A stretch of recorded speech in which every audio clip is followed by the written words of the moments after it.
Muito boa noite, pessoal. Boa noite. Boa noite.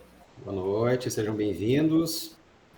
Conforme o prometido, conforme o combinado, 7 horas e 15 minutos, estamos começando a nossa aula de hoje.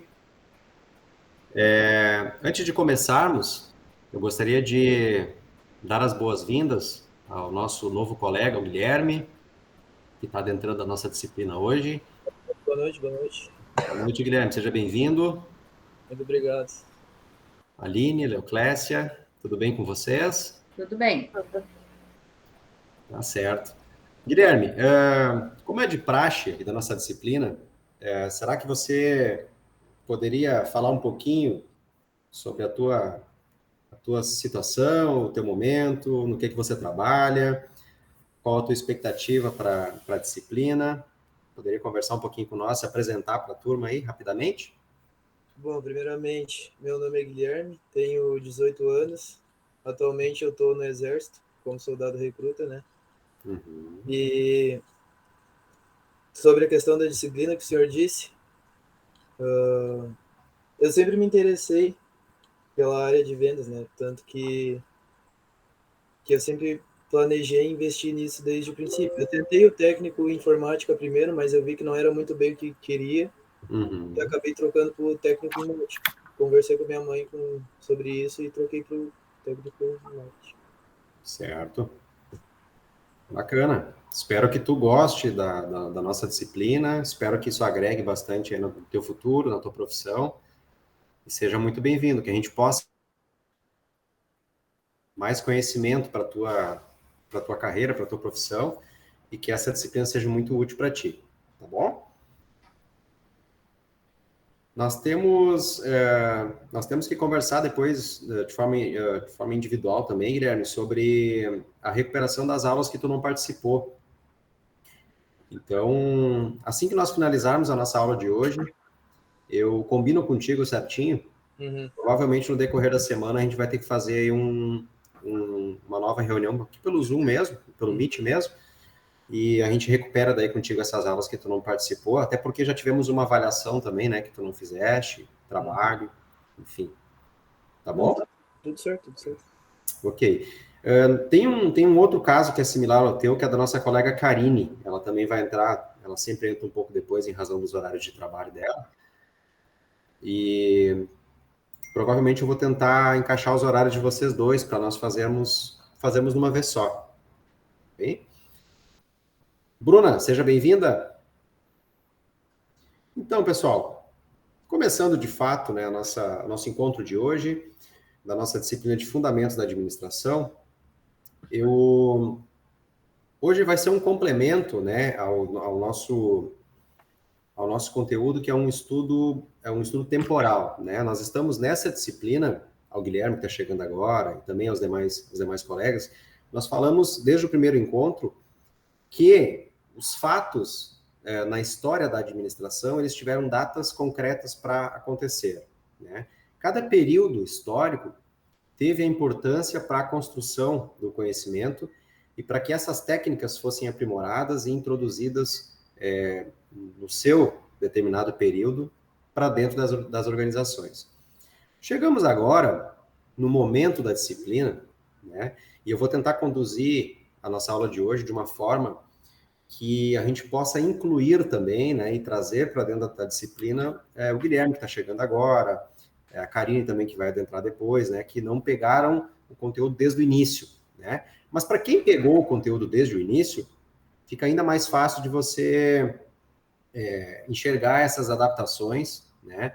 E hoje vamos falar muito sobre a essência das organizações, como que as organizações de fato se constituem, né, na sua essência, na sua cultura, na sua raiz, né?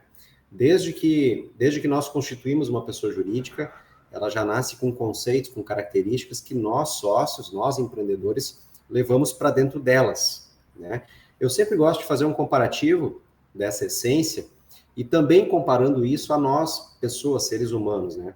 Nós somos formados de DNA. O nosso DNA, ele é constituído de informações, de elementos que a gente traz desde os nossos ancestrais, dos nossos pais, né? Essas características que estão presentes no nosso DNA constituem nós enquanto seres humanos, né? Enquanto ser humano. Nas organizações, nas empresas, isso não é diferente. Um sócio, ele leva para dentro das organizações, da sua organização, melhor dizendo, as suas características, né? O seu modelo de pensar, o seu modelo de conduzir, ao qual nós chamamos de cultura organizacional, né? Ao longo do encontro de hoje, nós vamos ver mais a fundo como isso se constitui, como isso se caracteriza de fato dentro das organizações, certo? Começando então, pessoal, com a nossa chamadinha, que é de praxe, né, para que a gente possa deixar registrada a presença de todo mundo. Bruna Saquete. Aqui. Deixa eu abrir aqui, Bruna. Isso. Perfeito. Quem puder abrir rapidamente a sua câmera, pessoal, eu agradeço, tá? Guilherme, se puder só abrir para nós a sua câmera, só para a gente registrar a tua chamada, a tua presença, melhor dizendo, na chamada. Te agradeço também. E à medida que mais colegas forem adentrando, a gente vai registrando aqui. Perfeito. Não tem problema. Então, Bruna está presente. Caroline Visiolek.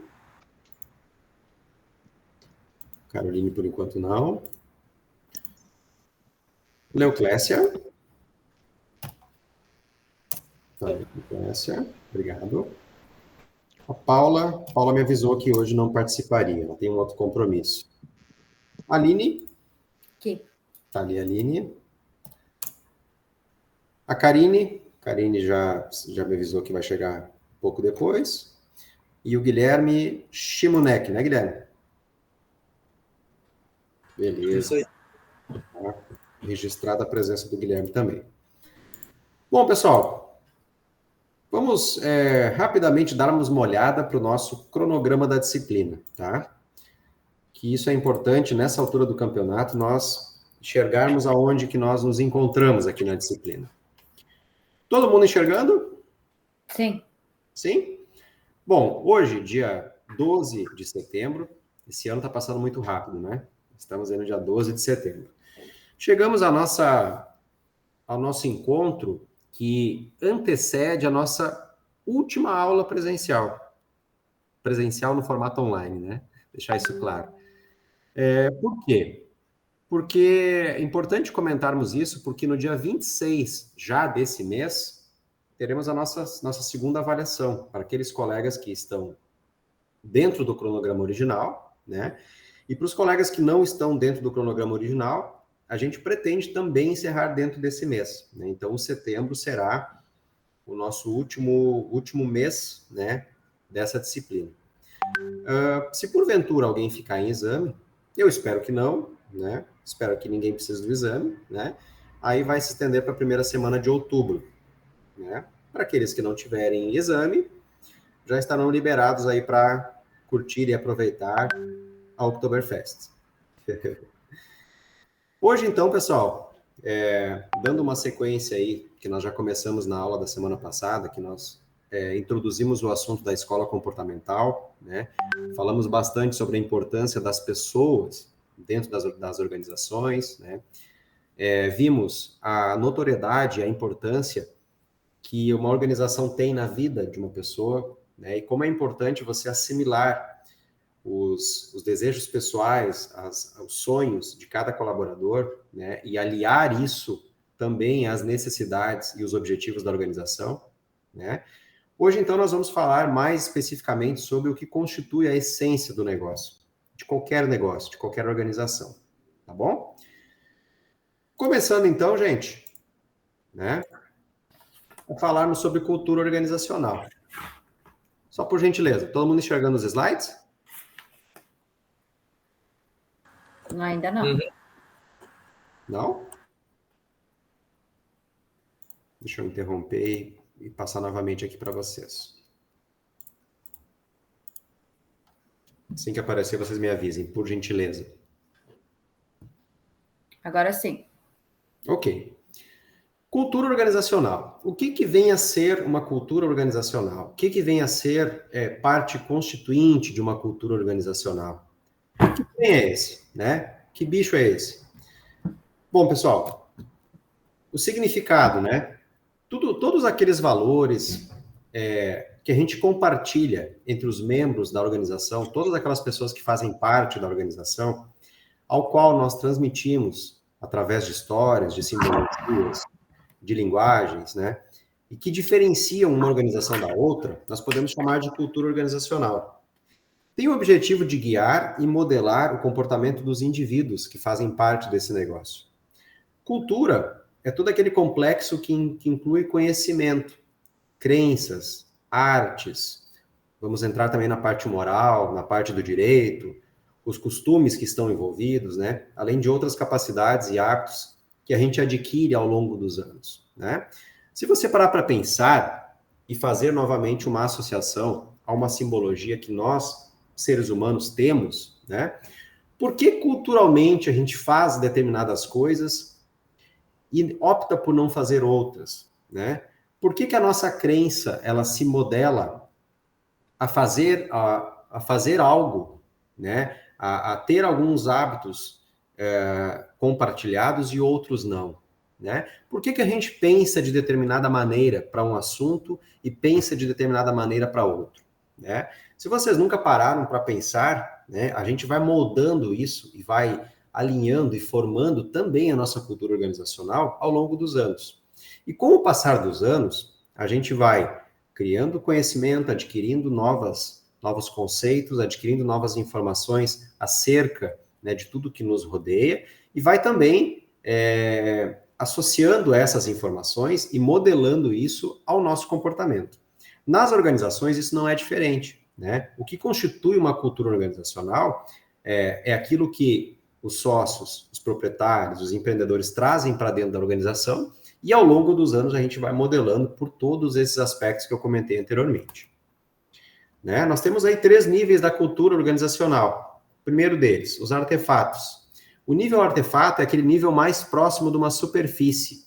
Ele é considerado o primeiro nível da cultura organizacional. Né? Sempre que nós imaginarmos aí um nível mais próximo da superfície, a gente está falando de base, né? A gente está falando de sustentação. Né? Então, basicamente, resume-se nas coisas que você pode ver, tocar, cheirar, tipicamente aquilo que a gente pensa, né? Quando a gente trata de determinado aspecto referente a algo cultural da empresa. Além dos nossos próprios produtos, do símbolo, da linguagem, entre outros, né? Como, por exemplo, o layout da nossa empresa, o layout do nosso escritório, enfim. Aquela mesa de ping-pong que a gente opta por colocar ou não, os happy hours que a gente dá para o nosso quadro de colaboradores ou não, né? Aquilo que a gente faz ao longo do expediente está atrelado ao nível da superfície chamado artefato, aquilo que é palpável, aquilo que é visual.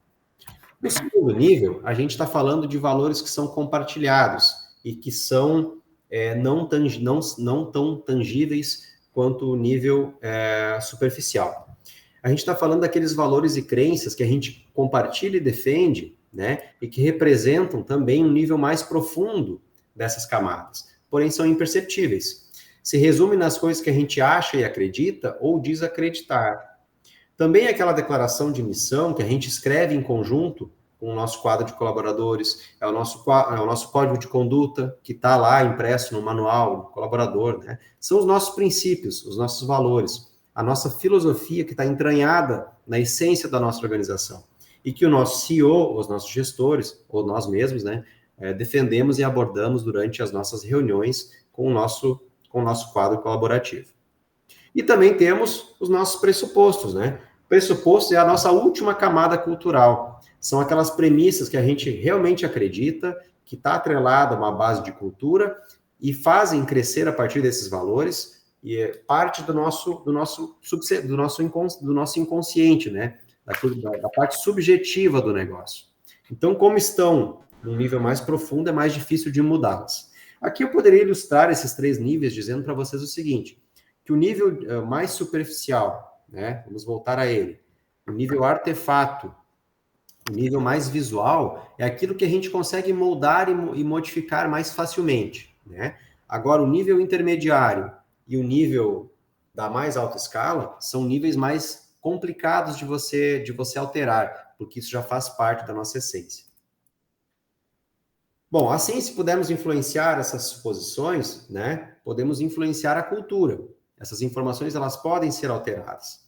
Vale ressaltar que, na maioria das vezes, existe um desalinhamento entre a camada final e as coisas que a gente acredita. Valores, crenças, né, que a gente diz acreditar, e também os artefatos, que são as coisas que a gente faz para mostrar que eles existem de fato. Se a gente deseja realmente mudar a cultura de uma empresa, a gente tem que focar nessa última camada. Né? O que significa isso? Mudar a cultura de uma organização não é apenas mudar os artefatos, mudar apenas os valores e crenças adotados, porque isso é rotina, isso é fácil de alterar. A gente tem que mudar na essência, né? Mudar essas distinções, mudar essas informações que estão lá no topo da nossa pirâmide. Esses dados, essas crenças, essas informações fazem parte realmente da essência do negócio. E também faz sentido a gente entender, né, quais são esses pressupostos básicos que nos propiciam a criar um ambiente para que a gente possa ser ouvido, a gente possa trazer isso para uma reunião e mudar isso a ponto de reagirmos a essas mudanças. Tudo certo até aqui, pessoal? Estou indo muito rápido, podemos seguir? Pode seguir. Podemos seguir? Qualquer dúvida, fiquem à vontade aí, Guilherme. Tua primeira aula hoje, fica à vontade para parar assim que você sentir a necessidade de perguntar qualquer coisa. Bom, trago para vocês aqui, gente, aspectos formais e aspectos informais, né?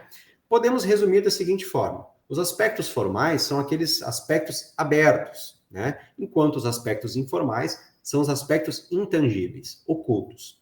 Dividindo esses dois aspectos entre formais e informais, nós temos dentro dos aspectos formais a estrutura da organização, os títulos e descrições dos cargos, os objetivos e estratégias de cada função, de cada colaborador, de cada ação dentro do negócio, a parte tecnológica e as práticas operacionais, as políticas e diretrizes de pessoal, né? Métodos, procedimentos, medidas de produtividade, enfim.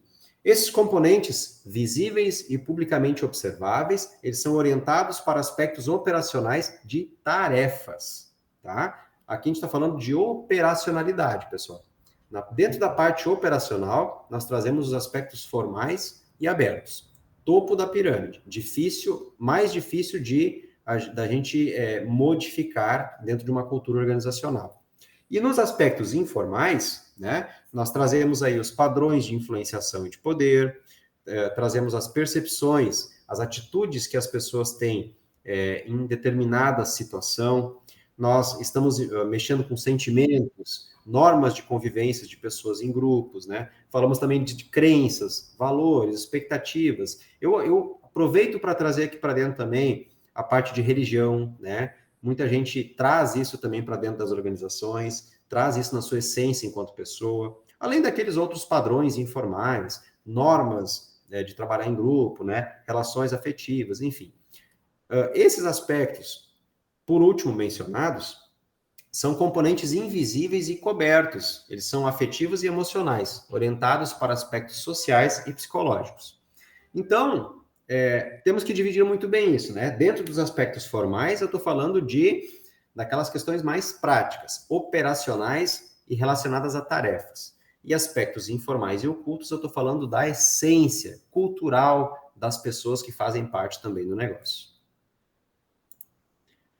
Dando seguimento aqui, pessoal. Voltando aqui para a tela. Com isso, podemos dizer que a cultura, ela condiciona a forma como essas pessoas percebem a organização e como elas respondem os seus desafios e os seus problemas, né?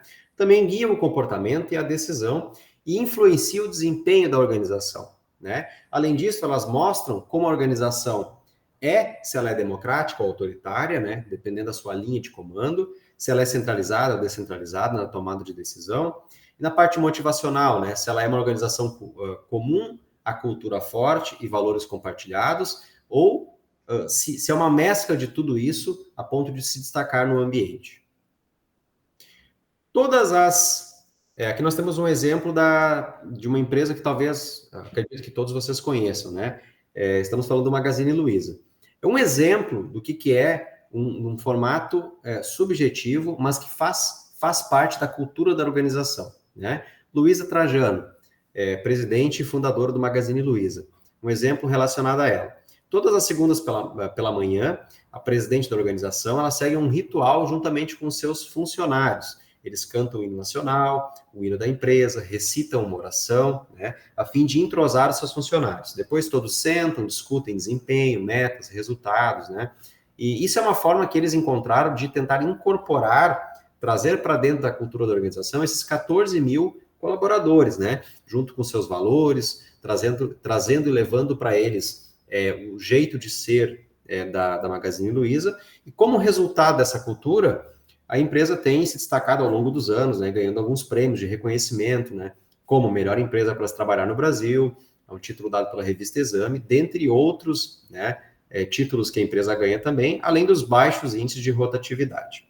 Então, trazemos esse exemplo para ilustrarmos, né, um formato subjetivo, o que nós podemos fazer para tentar introduzir e engajar os nossos colaboradores para dentro da cultura organizacional do nosso negócio.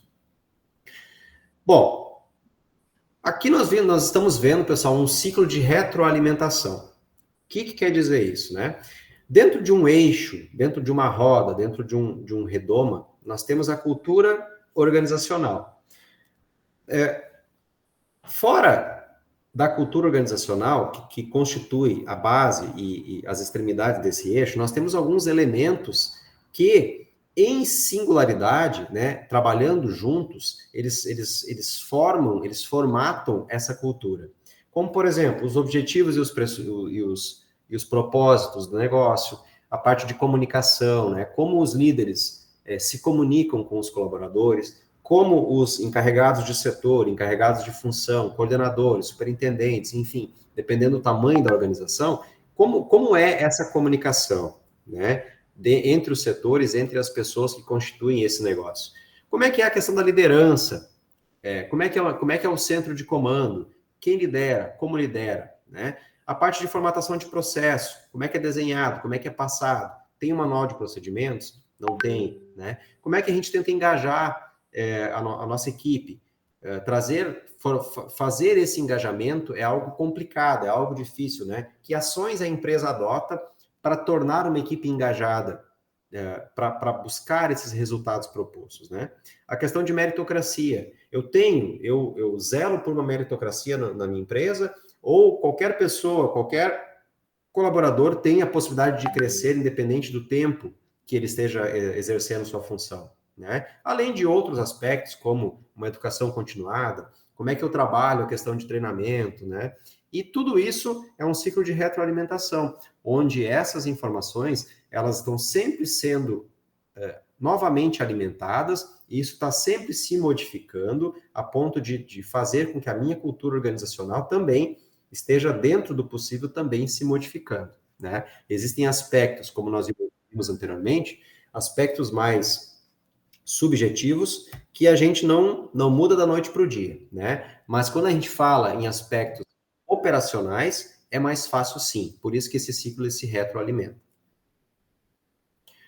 Bom, e o clima organizacional, gente, né?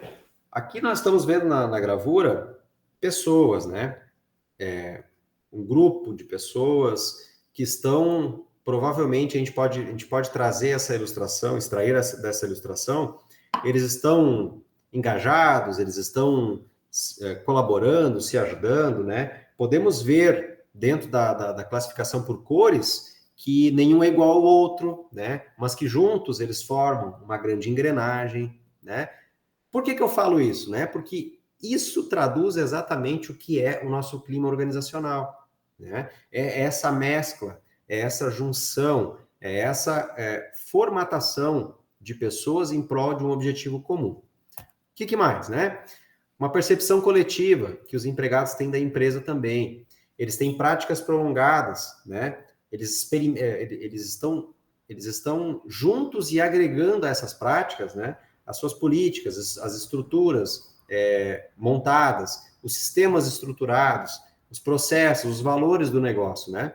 Também aquele diagnóstico de atitude dos funcionários, aqueles processos de sensibilização e gestão contínua, né? Como é que eu faço esses processos de sensibilização? Como é que eu trago essas pessoas, através de práticas, para dentro do clima organizacional do negócio? Tudo isso formata o meu clima organizacional, né? Então, para classificar e para resumir o nosso clima organizacional, trata-se daqueles conjuntos de sentimentos e opiniões que são expressadas pelos nossos colaboradores sobre o nosso ambiente de trabalho. O clima organizacional ele é formado por elementos perceptíveis e mensuráveis, né? É importante isso, sendo um indicador importante para a gestão de pessoas. Por que eu falo aqui que ele é formado por elementos perceptíveis e mensuráveis, né? Porque é de fácil adaptação, de fácil alteração e gerenciamento. Sendo assim, pessoal, o clima ele representa um melhor parâmetro para definir esses níveis de satisfação ou insatisfação da minha equipe de trabalho, né? O clima organizacional, portanto, ele é um resultado desse vínculo que eu estabeleço entre as pessoas que estão na minha organização e o meu negócio como um todo. Como os objetivos do meu negócio estão trabalhando em conjunto, né? Como eles estão estabelecidos e trabalhando em conjunto também com o meu quadro de funcionários. Nesse sentido, pessoal, monitorar esses níveis de satisfação dessas pessoas que compõem meu negócio é responsabilidade de alguns setores em específico, né? Muitas empresas, elas adotam um setor específico de RH e de liderança, né? E ainda todos devem estar atentos a esses fatores que interferem na qualidade da relação do trabalho. Deixa eu fazer uma pequena pausa aqui, só para nós vermos se tem alguém aqui para adentrar na nossa aula, antes da gente continuar. Não, podemos seguir. Dúvidas, vocês podem me interromper a qualquer momento, tá bom, gente? Então, falando de clima organizacional, né, nós temos alguns desafios no que tange a ambiente interno e externo no formato organizacional, né? Quando a gente fala de ambiente organizacional interno, é aquilo que eu influencio diretamente, que eu tenho influência direta. É o meu microambiente, né? Eu tenho que ter bem definidas as funções de cada indivíduo. E o que cada indivíduo agrega no sentido de fazer com que eu busque mais rapidamente os meus objetivos enquanto organização, né? Eu também tenho que ter aquela comunicação interna eficaz e eficiente, a ponto de agregar, trazer ele cada vez mais para dentro dessas funções. Eu tenho que ter qualidade nos produtos e serviços, né? Eu tenho que zelar por isso e fazer com que as minhas ações caminhem de encontro, né, a esses índices de qualidade e de eficácia nesses produtos ou serviços que eu estou produzindo ou prestando. E também uma cultura organizacional saudável, né? A ponto de não mexer com a saúde emocional dessas pessoas que compõem meu ambiente organizacional. E no quadro externo, né, ao qual eu não tenho influência, que é o meu macroambiente, eu estou falando de hábitos e costumes, eu estou falando de fatores demográficos e culturais, eu estou falando de questões político-legais, né? Como, por exemplo, legislação, né? Eu preciso considerar esses aspectos, essas informações, porém, eu não tenho influência direta sobre eles. Eu tenho que ter condições de moldar e modificar os meus objetivos e as minhas ações, porém, eu não tenho influência direta sobre eles. Né? E no ambiente operacional, eu estou falando de clientes, de fornecedor, de concorrentes, né? Os meus clientes são aqueles que compram o nosso produto ou que compram também o nosso serviço, né? Que adquirem o nosso serviço. Os nossos fornecedores são aqueles agentes que são responsáveis pelos insumos utilizados pela nossa empresa, né? São importantes colaboradores no sentido de tornar esse ambiente operacional produtivo, né? São aqueles que fornecem a nossa matéria-prima. E os nossos concorrentes? Podemos dizer que os concorrentes são os vilões da história, né? Como muita gente enxerga, né? Que se eu não tivesse concorrente, eu seria muito maior, eu venderia muito mais, eu teria números muito mais satisfatórios, né? Engana-se quem acha isso, né, gente? Concorrentes são aqueles agentes que norteiam as nossas decisões. Se nós nos basearmos pelos nossos concorrentes, a gente vai conseguir definir estratégias muito mais assertivas, né? E também os nossos concorrentes propiciam ao mercado como um todo se tornar melhor, se tornar mais competitivo, né? Esse é o grande objetivo do mercado em si, da economia, né? Quanto mais agentes, quanto mais players nós tivermos, maior vai ser a concorrência no sentido de dar mais credibilidade e aumentar a qualidade nos produtos ou serviços que estão sendo aí negociados. Então, concorrente não é uma coisa ruim, né, gente? Muito pelo contrário. No que tange ao ambiente operacional também, temos outros agentes, como as instituições financeiras, os meios de comunicação social, né? Grupos de interesses especiais, são os stakeholders, né? Stakeholder é uma palavra que representa todos os agentes que também estão direta ou indiretamente envolvidos no meu negócio, né? São sindicatos, são associações empresariais, são ONGs, são os meus fornecedores, os meus concorrentes, os meus clientes, todos eles eu posso caracterizar também como stakeholder. E como é que eu faço essa relação organização-ambiente, né, gente? Eu tenho fatores ambientais e esses fatores influenciam muito no funcionamento das organizações, tanto fatores internos quanto externos. Portanto, né, esse ambiente deve ser diretamente monitorado. Eu tenho que monitorar o ambiente com certa frequência. Como é que eu faço essa análise ambiental? Ela tem que ser realizada de acordo com as metas e resultados da empresa, condicionando o enquadramento da empresa, do meu negócio, da minha organização, no mercado econômico, né? Os ambientes, eles são dinâmicos e também devem ser analisados de acordo com essas mudanças desses fatores que se modificam nesse ambiente. Tem uma incerteza ambiental, gente, né? O que isso quer dizer? Quando as empresas atuam num ambiente de incerteza, falta de informações, um ambiente de crise, baixa tecnologia, ambiente ecológico, enfim, né? Quando esses fatores ambientais são poucos e de baixo grau de incerteza, e quando os fatores ambientais mudam rapidamente, essas organizações experimentam alto grau de incerteza, né? como é que elas lidam com a incerteza? Elas procuram agir através de duas formas de comportamento, né? Elas têm que se adaptar ao ambiente ou tentar influenciá-lo. Falando um pouquinho da sociedade de consumo, e aqui é um assunto que eu gosto bastante de trabalhar com vocês, de falar com vocês, né? Nas outras turmas também, é um assunto que é bastante debatido, porque a gente está falando das mudanças dos hábitos de consumo, né? O que hoje é consumido, há muito pouco tempo atrás não era. E a forma como nós consumimos determinadas coisas hoje em dia, talvez num curto espaço de tempo atrás, nós não tínhamos sequer essa ferramenta ou esse meio de consumo, né? Então, falar sobre sociedade de consumo é um assunto muito dinâmico porque está em constante modificação, né? Numa era totalmente tecnológica, que é a era que nós estamos vivendo, ele é um assunto bastante dinâmico, né? Por que é importante nós falarmos de hábito de consumo e da forma como o mercado vem se modificando e se alterando, né, pessoal? Porque nós fazemos parte, nós enquanto empresas, enquanto negócios, nós estamos inseridos nessa sociedade de consumo. Por isso que é importante que eu entenda qual é o caminho, né, que esses hábitos de consumo estão seguindo para que eu possa fazer uma adaptação no meu negócio também, né?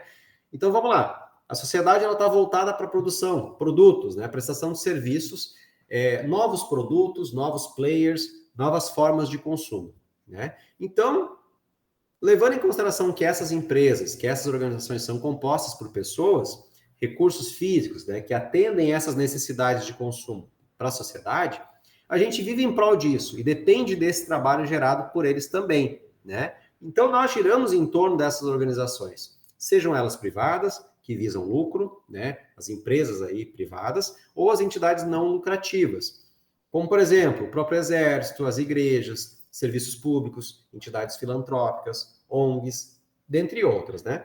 Independente do tipo de organização aqui, se ela é pública ou privada, ela está inserida também nessa sociedade de consumo. Então, pessoal, olha o desafio, o grande desafio que nós, futuros gestores de sucesso, né? Futuros CEOs de grandes empresas, futuros gestores e coordenadores de grandes organizações, teremos pela frente, né? Todo e qualquer negócio, toda e qualquer organização precisa ser gerida, precisa ser administrada, né? Para isso, nós temos que ter pessoas qualificadas para isso. Nós temos que ter pessoas que tenham a mínima condição de levar essas organizações a atingir suas metas, né? Para isso, elas precisam ser conduzidas de forma racional, ter planejamentos, ter direção, né, e controle das suas atividades. Então, as organizações são diferentes uma das outras, cada uma com a sua particularidade. Elas possuem os seus objetivos, o seu ramo de atividade, a sua situação financeira, o seu mercado definido, a sua tecnologia aplicada e os seus recursos básicos para trabalhar, né? Porém, essa tomada de decisão ela é fundamental para que nós possamos coordenar essas múltiplas tarefas, conduzir pessoas, avaliar essas pessoas, ter objetivos bem definidos, né? Estarmos orientados na resolução de problemas, né? Entre outros. Então, essas organizações elas possuem desafios enormes para se manterem vivas no mercado. E aí eu pergunto para vocês, né? Quem é o administrador? Quem é essa figura central e importante de qualquer negócio? Qual é a função dele, né?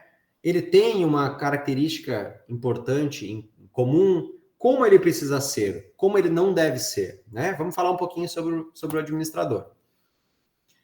Então, no formato mais atual, eu trago aqui uma referência de Chiavenato, que é um grande... o Chiavenato foi ele tem uma importância dentro da área da administração muito grande, porque ele é um dos referenciais mais atuais que nós temos, né? E ele escreve muito sobre essa importância do administrador do negócio. Então, ele fala o seguinte, no seu livro em 2003, né? Na atualidade, a administração se releva como um campo repleto de complexidade e desafios, onde cabe ao administrador estabelecer metas cruciais ao sucesso do negócio. No desempenho das suas atividades, o administrador define estratégias, efetua diagnósticos de situações, dimensiona recursos, planeja sua aplicação, resolve problemas, gera inovação e competitividade. É uma referência fácil de seguir, né, gente? Vocês não acham? Tem um tom de ironia aqui junto, é óbvio, né? Não é fácil, né, gente? Se nós levarmos à risca tudo que está escrito aqui, não é uma tarefa nada fácil, né? Porque fazer o que está escrito nesse slide é algo muito complexo, né? Então, demonstra e representa a complexidade que se é, nos dias atuais, de ser um bom administrador. Mas tudo isso é possível, tudo isso é mensurável e ainda mais perspicaz se nós tivermos cada vez mais a informação na nossa mão, né? Por isso que fazendo o que vocês fazem, né? Que é buscando novos horizontes, estudando, né? Indo atrás do conhecimento, essa tarefa fica um pouco mais fácil, né? Buscando através do curso de vocês aperfeiçoamento numa área específica, né? Tentando trazer para dentro do dia a dia de vocês essas técnicas que são levantadas aqui no curso, só vem ajudar vocês, né, a melhor dimensionar essas rotinas para chegar nos seus objetivos de maneira mais fácil. Ainda sobre o administrador, gente, ele planeja, né? Ele define o futuro da empresa, com metas bem traçadas, com objetivos claros. Ele tem o objetivo de organizar a equipe para poder alcançá-los, né? Esse planejamento envolve o futuro da empresa. São decisões importantes para manter a empresa no mercado. O que mais? Ele organiza, faz, né?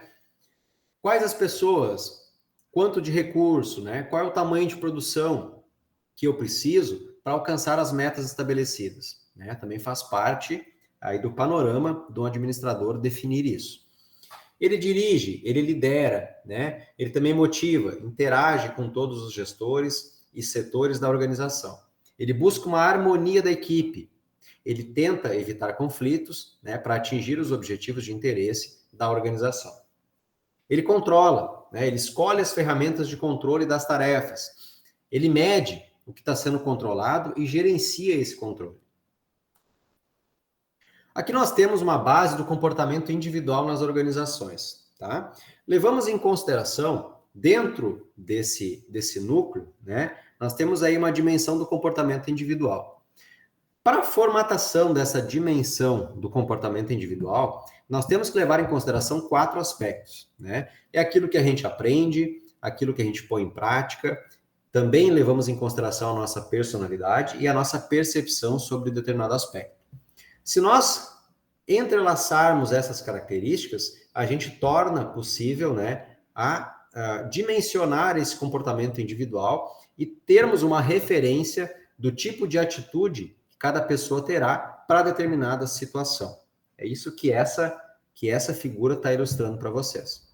Recentemente, há 3 dias atrás, nós comemoramos o Dia do Administrador, foi no dia 9 de setembro, né? É uma profissão já regulamentada, é uma profissão recente, porém ela é muito importante para ir para todas as organizações, né? Ela foi regulamentada no dia 9 de setembro de 65, data em que comemoramos o seu dia, né? Os primeiros administradores profissionais contratados gerenciavam as companhias de navegação inglesa a partir do século 17. Então aí tivemos aí a importância, né, de introduzirmos esses administradores aí para dentro dessas companhias de navegação. Caso, pessoal, fazer uma pausa rápida aqui só para comentar com vocês uma questão rápida, tá? Caso o nosso link aqui da nossa reunião ele caia, eu mando para vocês em seguida no grupo o link 2, tá bom? Eu estou vendo que nós temos aí em torno de 15 minutos ainda para seguirmos. Podemos seguir? Todo mundo acordado? Todo mundo bem aí? Sim. Tranquilo? Perfeito. Se eu estiver indo muito rápido, por favor, me avisem, mas hoje nós temos bastante conteúdo aí para avançarmos, tá? Dentro das funções do administrador, né? Funções administrativas. FAIOL, que todos vocês lembram, né? Falamos nessa disciplina. Aí para o Guilherme, que ainda não viu os nossos primeiros encontros, mais para frente, na nossa recuperação, nós vamos falar mais especificamente sobre quem foi Fayol, né? Fayol introduziu a sigla POCCC. O que representa o POCCC, né? Ele foi o primeiro que definiu as funções básicas de um administrador. Planejar, organizar, controlar, coordenar e comandar, né? Através das referências e dos estudos de Fayol, né? Ele caracterizou as funções básicas de um administrador desta maneira. Atualmente, essas contribuições de abordagem neoclássica, né, em que um dos maiores nomes é Peter Drucker, os princípios foram retrabalhados e são conhecidos como PODC, né? Houve uma junção do POCCC para PODC. Dentro do estudo feito por Peter Drucker, atualmente, o PODC representa, né, planejar, organizar, dirigir e controlar. Basicamente, né, nós tiramos algumas funções como comandar, né, e coordenar, né, que basicamente dariam a mesma referência segundo Peter Drucker. Ressaltando, né, que dessas funções sofreram as transformações, né, atualmente chama-se dirigir, né, e dentro dessa palavra dirigir, existe aí toda a questão envolvendo a liderança. Então, gente, as funções básicas administrativas, né, são fixar os objetivos, analisar, conhecer os problemas da organização, ser capaz de solucionar esses problemas, organizar e alocar recursos financeiros, tecnológicos, de pessoas, né? Comunicar, dirigir e motivar pessoas, liderança propriamente dita, né? Ter a capacidade de negociação, dependente da área que estiver envolvido, ser capaz de tomar as decisões rápidas e precisas, né? Que o negócio exige, e também ser capaz de mensurar e avaliar as decisões. Barbada essa tarefa, né? E habilidades. Dentro das habilidades exigidas para um administrador, nós temos 3 tipos de habilidades necessárias para que um administrador possa atuar com sucesso. Ele tem que ter habilidade técnica, ele tem que ter uma habilidade humana e também tem que ter uma habilidade conceitual, né? Dentro da habilidade técnica, a habilidade técnica ela consiste em utilizar esses conhecimentos e métodos, essas técnicas, esses equipamentos necessários para o desempenho das tarefas específicas, né? Por meio de experiência e educação. Habilidade humana, né? Ter a capacidade de facilidade para trabalhar, lidar com pessoas, a facilidade de comunicação, compreender as atitudes, as motivações, né? Principalmente no que diz respeito à liderança entre pessoas. E dentro da habilidade conceitual, né, significa compreender a complexidade de uma organização como um todo e ajustar esse comportamento dentro das mais variadas partes que envolvem um negócio. Essa habilidade ela permite que a pessoa se comporte de acordo com os objetivos da organização e não apenas de acordo com os objetivos e as necessidades do seu departamento de forma específica, né? Mas sim entender de que maneira a sua função colabora para o seu departamento e de que maneira o seu departamento colabora para os objetivos gerais da organização, independente do seu tamanho, né? Então, ele tem que ser capaz de ter essa habilidade conceitual. Também vale reforçar, né, que essa habilidade conceitual, a gente tem que desenvolver a capacidade de pensar, né, definir situações organizacionais e seus respectivos graus de complexidade. E também ser capaz de diagnosticar e propor soluções para tal. A gente tem que ter também, eu falo a gente, né? Eu sou administrador, então eu me coloco nesse papel, que a gente tem que ser capaz de colocar as pessoas, o ser humano, em sintonia com a organização, dentro dos objetivos gerais do negócio, como um todo, né? E não só aqueles objetivos imediatos. É a pessoa certa, com conhecimentos específicos de área, no lugar correto que a empresa exige. Então, na medida que esses níveis mais elevados, né? Na medida que sobe para os níveis mais elevados, diminui-se a necessidade técnica, né? E aumenta essa necessidade conceitual. Quanto mais ao topo da pirâmide o colaborador tiver, mais ele tem que desenvolver essa habilidade de enxergar a organização como um todo, né? Cada função representa uma parte específica dentro de um departamento e cada departamento representa uma parte específica de um todo chamado organização. Então, esses níveis inferiores requerem considerável habilidade técnica dos supervisores, para lidar com os problemas operacionais e concretos da organização. Surgiu a TGO, né? A TGO, que é uma disciplina que acredito que vocês já tiveram, quem não teve ainda terá no decorrer do curso, né? Que se chama Teoria Geral das Organizações. Ela se propõe a desenvolver essa habilidade conceitual, embora não deixe de lado as habilidades humanas e técnicas, né? Em outras palavras, em outros termos, se propõe a desenvolver a capacidade de pensar, de entender, né? De definir situações organizacionais das mais variadas complexidades, também de diagnosticar e propor as corretas soluções para os mais específicos casos. O que mais nós temos aqui, né? Dentro dessa visão do contexto geral, nós temos aí a missão, a visão e os objetivos. Também tem que entender o que representam essas 3 características, né? E como conduzir um negócio, jamais esquecendo, né, das premissas básicas desse negócio. Como nós falamos lá no início, né?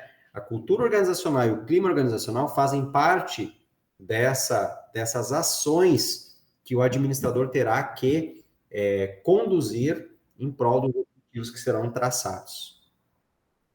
Deixa eu ver como é que nós estamos de tempo aqui, gente.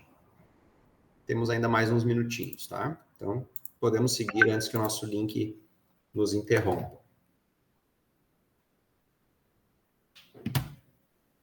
Vamos dar andamento, então, né? O que mais? Tem que ter uma visão holística e sistêmica, né? Ter uma visão sistêmica e voltada à sustentabilidade, ações de formato sustentável, né? Ler e enxergar um contexto dessas situações. Respeitar os formatos individuais e coletivos, também as necessidades, né? Os formatos individuais e coletivos. Tem que ser capaz de prever, de entender para onde a organização está caminhando. E também de trabalhar com as oportunidades e principalmente com os recursos disponíveis, né? Além de ser também, posso incluir mais uma aqui, ele tem que ser perfeitamente capaz, né, de quando esses recursos não estiverem disponíveis, de buscar esses recursos, né, de tornar esses recursos disponíveis para buscar também os objetivos propostos. Liderança começa com atitude, né? Os líderes pensam e percebem o mundo de forma diferente dos seus seguidores. E aqui eu trago uma figura para vocês, né? Liderar não é impor. Liderar é despertar nos outros a vontade de fazer. E fazendo uma pausa rápida, eu pergunto para vocês. Pensem, não precisam me dizer, tá? Pegando desde o início, lá na pré-escola de vocês, passando pelo ensino fundamental, pelo ensino médio, ou se vocês querem aumentar esse exemplo para dentro das organizações que vocês trabalham, se não trabalham ainda, pensem em situações que vocês são liderados em algum momento, né? Em algum momento na vida de vocês, vocês foram coordenados, liderados por alguém, né? Seja por um professor, seja por pai e mãe, seja por um irmão mais velho, né? Existem diversos estilos de liderança, né? E é muito fácil perceber quem de fato é líder e quem é chefe, né? Quem é dono de negócio. As ações desempenhadas por um líder não são ações de imposição, são ações de exemplo, né? Quanto mais exemplo essas pessoas nos dão através das suas atitudes, mais líderes elas são, mais elas despertam na gente essa vontade de fazer, né? Então, façamos rapidamente um exercício, né, de pensarmos como nós queremos ser com a nossa equipe, né? Quais ações que nós iremos desempenhar para passar para a nossa equipe de trabalho também esse despertar de ações, né, no sentido de mostrar a eles do porquê fazer as coisas, né, de tornar esses hábitos com ainda mais vontade, tornar as pessoas com ainda mais vontade de fazer essas ações. Gente, temos alguns minutinhos aqui ainda, mas já está, nosso primeiro link já tá encerrando, tá? Eu vou encerrar ele aqui nesse momento e já vou mandar para vocês lá no nosso grupo o link para a nossa parte 2 da aula, tá bom? Peço para que vocês acessem novamente e aí nós teremos aproximadamente mais uns 10, 11 slides ainda que a gente vai discutir e aí encaminharemos a nossa aula para a reta final conteúdo importante ainda, tá? Que também vai nortear o nosso próximo encontro, né? Que também é decisivo para a nossa prova 2. Tá bom? Encerrando aqui, então, já aguardo vocês lá no link 2 e estarei aqui.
Tenha bastante didática nas nossas ações, para que a gente entenda que cada ação exige uma reação, né? Que existe uma reação, melhor dizendo, para cada ação, e que a gente tem que entender um pouquinho de cada área que constitui uma empresa, né? Tem que entender um pouquinho de pessoa, tem que entender um pouquinho da parte operacional, tem que entender um pouquinho da parte tributária, né? De pouquinho em pouquinho, você consegue formar um líder ainda mais dinâmico, né? Que se molda mais facilmente a essas situações. Porque sem o conhecimento, fica ainda mais difícil você gerir, né? E criar ações se você não tiver esse conhecimento. Então, eu diria que o básico, o principal de tudo é você ter essa didática, né? Você ter essas informações. E é claro que a experiência, né? Que ao longo, com o passar dos dias, né? Com as ações, com os exemplos, né? No dia a dia você vai se formando, você vai se moldando, você vai se tornando um bom profissional também, né? Mas sem o conhecimento é praticamente impossível, né? Mas que é uma tarefa complexa e dinâmica, é sim, né? Mas nós somos perfeitamente capazes de sermos aí bons gestores, bons administradores, né? E que possamos conduzir os nossos negócios aí para bons caminhos, né, gente? Todos já adentraram? Acho que ainda não. Vamos esperar só mais um pouquinho. Isso é que nem uma questão, assim, o diretor lá de onde eu trabalho, ele sempre diz, ele foi administrador hospitalar já. Uhum. Ele diz, não adianta eu querer ser um bom administrador se eu nunca entrei num bloco cirúrgico e nunca senti o cheiro do anestésico, né? Exatamente. Então, conhecer cada setor, saber os detalhes, né? Fazer parte ter o conhecimento geral para daí poder definir certas coisas, né? Ajuda bastante, Aline, sem dúvida, sem dúvida. Eu nunca trabalhei na área da saúde, eu nunca adentrei um hospital, né, com essa visão gerencial, né? Já precisei de serviço de hospital, já fiquei doente, tudo, mas a gente entra com uma outra percepção, né? Agora, você adentrar um hospital com uma cabeça de gestor é totalmente diferente, né?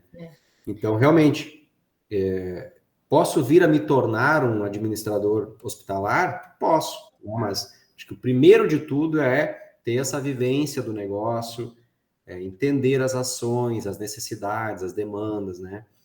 Que tipo de profissional que faz parte do negócio, né? Onde que esse negócio está inserido, né? Em que cidade, qual é o tamanho da cidade, né? Quem são os concorrentes, quem são os fornecedores, né? Isso tudo ajuda a moldar, a criar essa condição para você se tornar um bom gerenciador disso tudo, né? Guilherme, como é que tá a condução? Como é que tá indo a tua primeira aula? Tá gostando? Tá legal. Tá bem interessante. Tá gostando? Que bom. Leuclécia, tudo certo? Bruna? Sim? E Bruna, tá gostando? Sim. Legal, que bom, gente.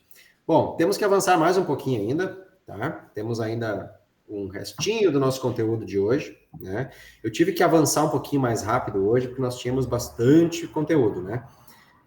Nessa disciplina, o final dela, ele tem mais coisas para a gente trabalhar, né? Mas é possível, né? Nós temos tempo para isso. Eu só não gosto aí de não dar a devida importância onde a gente tem que dar a importância, né? E conversar com vocês também sobre esses aspectos e entender a realidade de cada um também se torna importante, né? Então, isso acaba muitas vezes nos atropelando um pouco mais no tempo, mas está tudo dentro do cronograma. Tudo faz parte. Então, para que a gente possa seguir, gente, vamos só espelhar aqui o material para vocês de novo. Apareceu aí? Sim. Maravilha.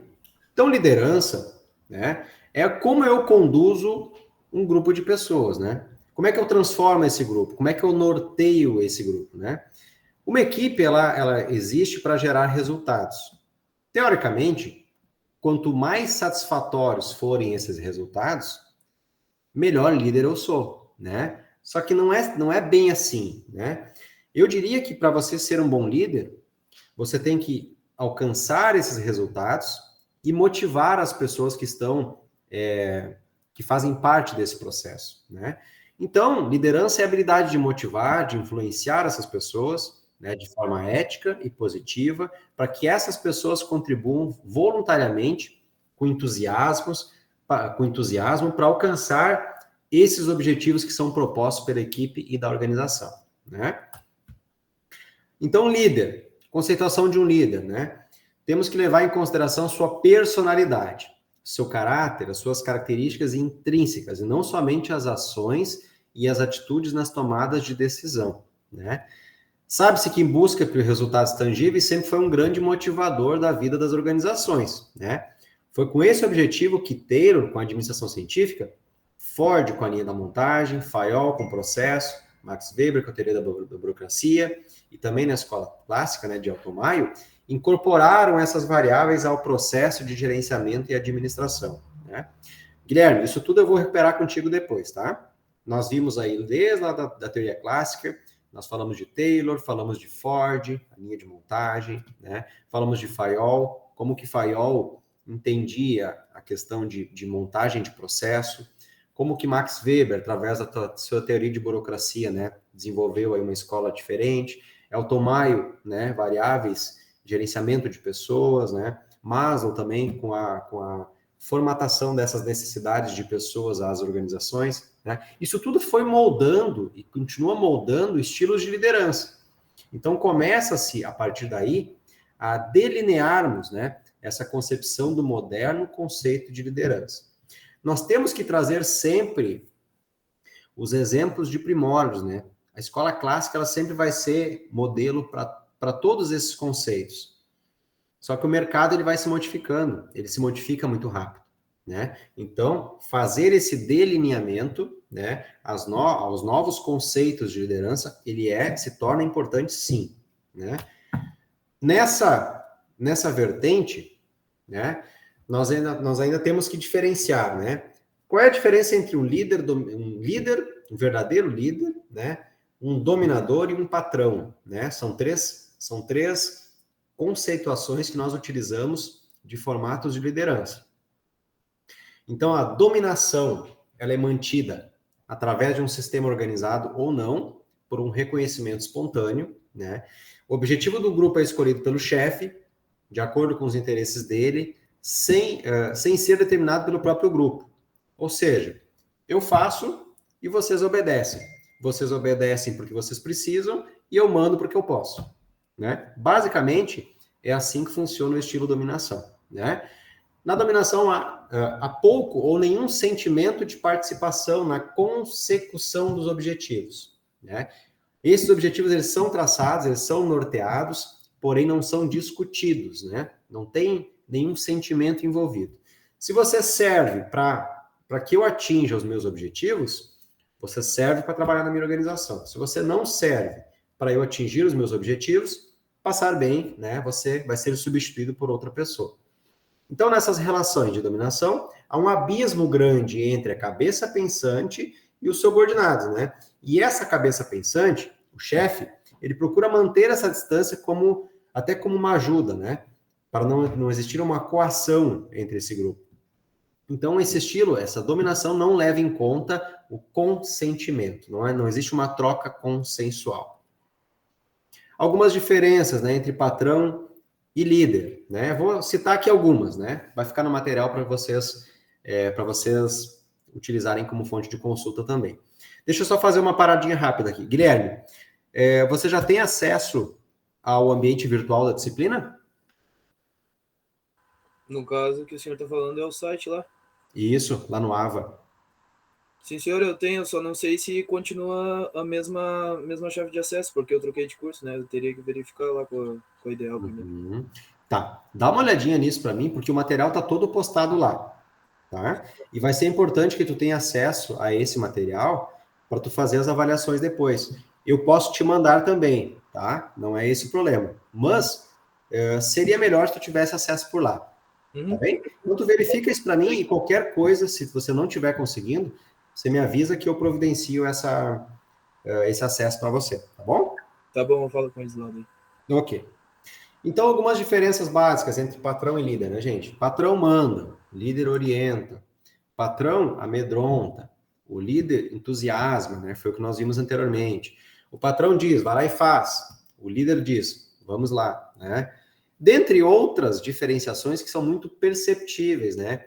Entre você ter ações que mobilizem e motivem o seu colaborador a fazer, né?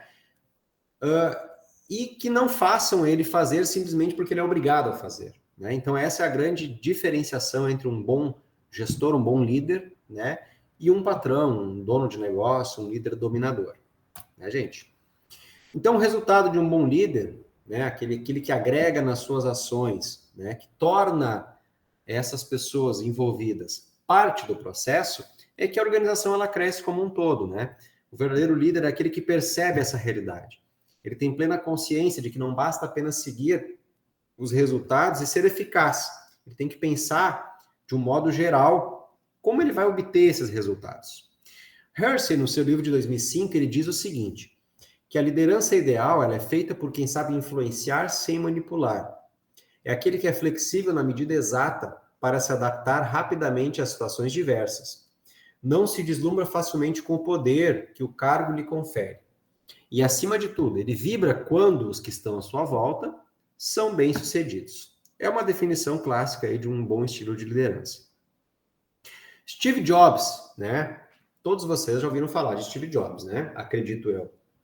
Ou alguém não conhece ou não ouviu falar de Steve Jobs? Todos conhecem, né?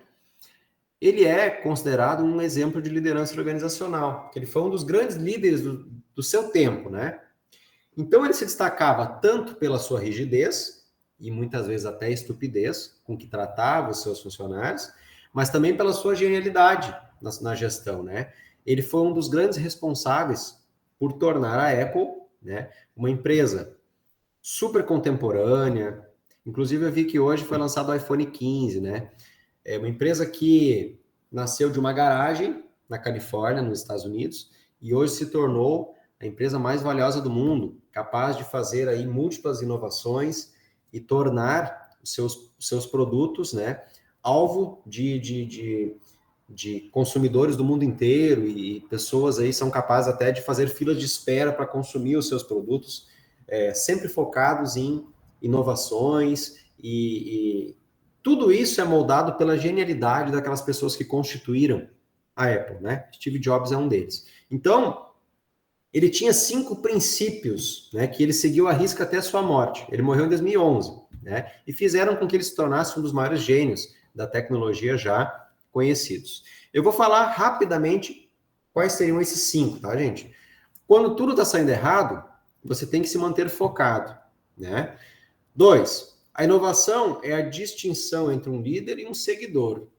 Né? Então, ele sempre pautava muito essa questão da inovação, sempre tentar fazer algo diferente com aqueles mesmos recursos utilizados. Né? Seja um parâmetro de qualidade. Algumas pessoas não estão habituadas a um ambiente onde se espera excelência. Né? Então, temos que sempre prezar pela qualidade em tudo aquilo que a gente faz. 4, né? A única maneira de se fazer um bom trabalho é amando o que você faz. Se você ainda não encontrou, continue procurando. Não se contente. Assim como em todos os assuntos do seu coração, você saberá quando encontrar. E o último, né? Vamos deixar a nossa marca no universo. Então, ele era um entusiasta, ele era um motivado por sempre buscar fazer coisas diferentes, né? Para quem não sabe, né? Ele não fundou somente a Apple. Ele fundou os estúdios de animação Pixar, né? Para quem já olhou aí Monstros S.A., o filme das formiguinhas, né? Também foi feito pela Pixar, que também foi fundado por Steve Jobs, foi negociado com a Apple depois, né? E ele foi um dos grandes líderes e um grandes gênios do seu tempo. Né? Então deixamos ele aí como exemplo, né? A Apple, que é conhecida aí por todos vocês, e é uma empresa que está se modificando, se moldando e se inovando até hoje. Então, nessa figura nós temos representado, né, que o indivíduo, quando ele é motivado dentro de uma organização, ele consegue desempenhar e alcançar os seus objetivos ainda maiores, né? Ele consegue se tornar maior dentro da sua organização e fazer com que esses objetivos pessoais satisfaçam, né, também os objetivos da organização. E para finalizarmos, né, trago para vocês que é Venato, que ele diz que a motivação é cíclica, né? O que quer dizer isso, né? Ela vem e vai, ela aumenta, ela diminui, né? Só que o ciclo motivacional se dá após uma necessidade em que a pessoa se sentirá numa situação de tensão, alterando um sistema psicológico, exigindo uma reação diante de um imprevisto ou um acontecimento desagradável. Ou seja, gente, nós somos seres cíclicos e o nosso comportamento é maleável, né? Nós somos capazes de modificar esse nosso comportamento para cada situação em que nós estivermos envolvidos, né? Então, ele complementa dizendo, né, que nesse ciclo motivacional, né, a necessidade ela é satisfeita. À medida que esse ciclo se repete, né, com aprendizagem, com repetição, né, quanto mais repetição, quanto mais reforço dessa aprendizagem, os comportamentos tornam-se gradativamente mais eficazes na satisfação de certas necessidades. Então, uma vez satisfeita, a necessidade ela deixa de ser motivadora de comportamento, já que não causa tensão ou desconforto. Gente, com esse slide, com essa frase, eu termino aqui a nossa aula de hoje, tá? O que eu tinha para passar para vocês em termos de conteúdo seria isso. Deixo aberto agora, caso alguém tenha algum questionamento, algum complemento para fazer sobre o que nós trabalhamos hoje. O momento é esse.